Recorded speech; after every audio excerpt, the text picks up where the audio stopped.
દાદા મારા વાલા બુલડોઝર તો મોકલાવો ખરા।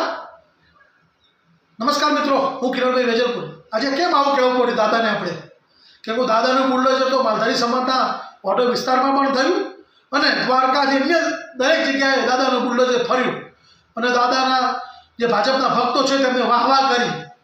પણ આજે આપણી સાથે દાદાને એવું કહેવા આવ્યું છું કે આપણા જ ભાજપના પૂર્વ સાંસદ જેમને ગીર સોમનાથ જિલ્લામાં કોડીનાર અને હડમતિયા તેના આજુબાજુના ગામોના વિસ્તારમાં ગૌચર પર દબાણ કર્યું છે, તો આપનું દબાણ દૂર કરવા માટે આપણે કહીએ છીએ કે ત્યાં પણ આપનું બુલડોઝર મોકલો દાદા। અને અન્ય જગ્યાએ પણ ઘણા બધા આપણા નેતાઓએ ગૌચર પર દબાણ કર્યા છે અને આજે હિન્દુ ધર્મ તરીકે હિન્દુ ધર્મના લોકોને કહેવા માગું છું, જ્યારે અન્ય જગ્યાએ બુલડોઝર ફરતા હોય ને ત્યારે આપણે વાહવાહી કરતા હોઈએ છીએ અને ટીકા કરતા હોઈએ છીએ, તો તમે આજે બી તમારો હિન્દુ ધર્મ એવું કહે છે કે જ્યારે ગાય માતાની વાત આવે ને ત્યારે હિન્દુ ધર્મને બહાર નીકળવું જોઈએ, તો કેમ આજે ગાય માતાના ગૌચર ઉપર દબાણ થઈ રહ્યા છે તો કેમ કોઈ હિન્દુ બોલતો નથી અને કેમ ચૂપ છે?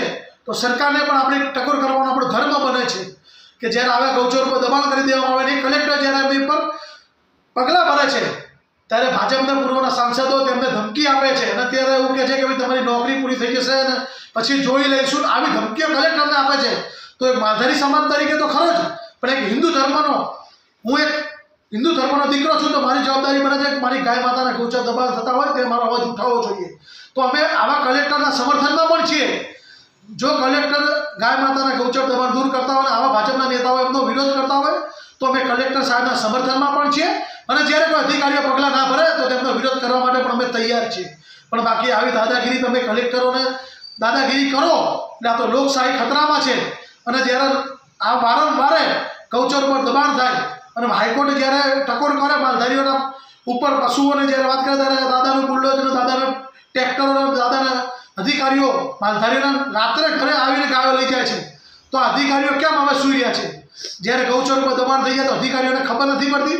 એટલે મારી અધિકારીઓને પણ વિનંતી છે, સરકાર બદલાઈ જશે પણ તમારામાં થોડી ઘણી પણ માનવતા હોય તો આ ધર્મનું કામ છે।